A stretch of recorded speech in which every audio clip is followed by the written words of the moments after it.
Hello. Napoleon Dynamite here. Today I'm going to be ranting on the reboot for Rails of Highland Valley.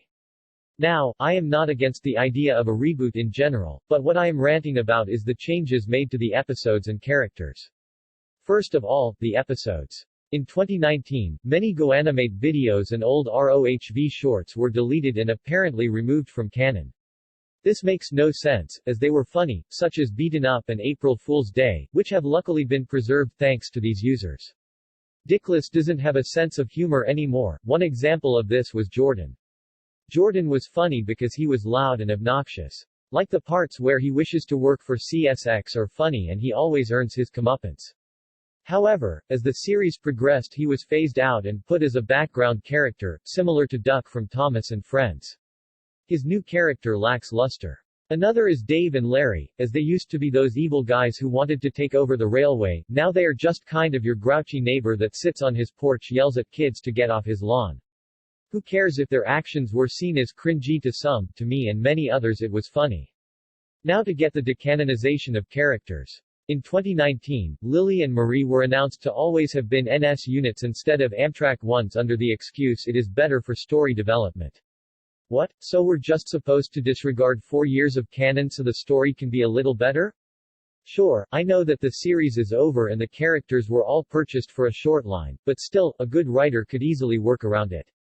That ending still would be possible if instead of Lily being bought out by Mr. Edwards from NS, he contacted Amtrak and said he would buy her at the end of her service life, which won't be very long from now, then she could be used to pull excursions on the mountain branch.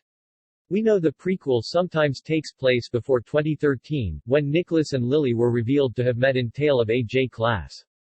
Thus, 8375 could be a former girlfriend who lived with Nicholas since his Conrail days and broke up with him earlier that year.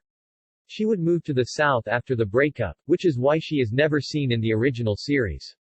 See? That's working around it. Rewriting 4 years of canon is the most lazy writing I have ever seen, and I have watched Brazilian mockbuster movies. To rub salt in the wound, the character we all knew and loved for this period is now, and apparently always has been, some hidden antagonist named Anna, who in the finale just randomly appears, says she has been stalking everyone, then gets killed off. I mean, what kind of development is that? Her motive, she wanted to get closer to Nicholas and his friends? If I saw a cool girl and wanted to get to know her, I wouldn't just stalk her all day, that's creepy. I would introduce myself to her and get to know her so she'd like me. It makes no sense that this Anna character just randomly decided that she wanted to become Lily and stalked her instead of just getting to know everyone. Here's how I would have played it. What if 8375 was actually Anna the whole time and had a criminal history before she met Nicholas, then he finally found out about it in 2013 and broke up with her, sending her to the south and she stayed there to come up with a revenge plan. She got to him on the deadline, and then was, out of surprise, killed off. Then the reboot was about their stories before that and how she deceived everyone.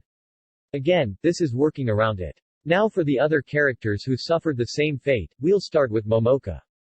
What was wrong with her as ACN unit, and why did she randomly become ACSX SD70 Mac? Her being Canadian opened up some interesting plot points, like how she knew about Philip. Bridget, in my opinion, was the most unnecessary one of them all. She simply turned from a Jeep 60 into a Jeep 38 as apparently she being the same class as her boyfriend was too, Alabama for the series. That doesn't change anything. Both locomotives were built by EMD, so instead of Benjamin's twin, she is now his older sister. Plus, TOSR showed them as the same type of locomotive, so there was literally no reason to do this. Overall, I think that just messing up 4 years of canon is completely stupid and I have decided that I will do justice to Amtrak Lily by showing the true reason she was written off. P.S. All you ROHV fanboys, she survived the fire and she is not one to give up. End of rant.